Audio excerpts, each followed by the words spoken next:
Hi everyone, it's the house sitting diaries here. I was going to say journals, but it's the diaries. I'm hoping you are having a beautiful day wherever you are in the world. I just want to tell you a little something that happened to me yesterday, which was quite upsetting, but it didn't upset me because as I've matured, I've realised that when people vent or are nasty, it's not my problem, it's theirs. I had a house sitting interview yesterday for a house sit for 2.5 weeks, and it took me about an hour and a quarter to get there. Now, in Western Australia, in Perth, the traffic on the freeway, south of the river in Perth, is 2 lanes. So I was driving towards the city, in a suburb very close to the city, which is a lot of traffic.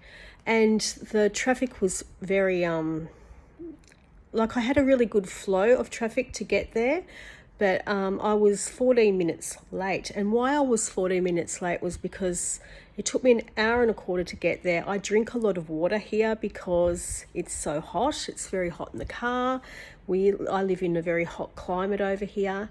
And I was 40 minutes late because I had to go to a shopping centre then to find a bathroom to go to the bathroom before I got there.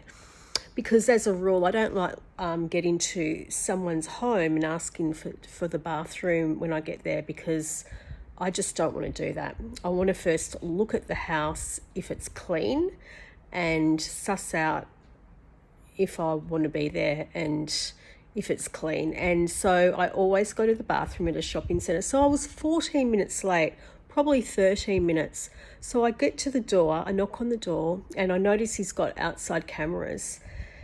And before he opened the door, but there was a security door, so I couldn't see him, but he could definitely see me. And he goes, "What happened to you?"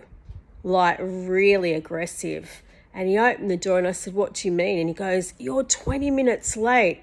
I wasn't 20 minutes late. I was probably 13 minutes late. "Why didn't you ring me?" Like he's screaming at me really aggressively. And I said, "Well, I couldn't because I couldn't stop on the freeway and email you," because he hadn't given me his phone number. And he goes, "Well, you're not going to do the house sit," and he slammed the door. And I just said, okay.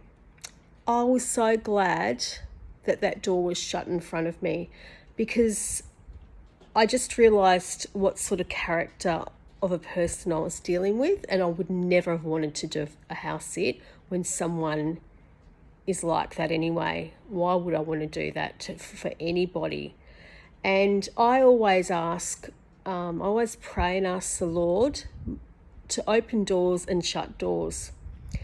And now I will admit, on the way I didn't feel, I had a look at the home before I left on Google Maps, and it was an older home, which is fine, but I had a sort of a feeling before I even got there. So it just goes to show that sometimes we can pick up things in our spirit, that things aren't right before we even get to somewhere where we're going.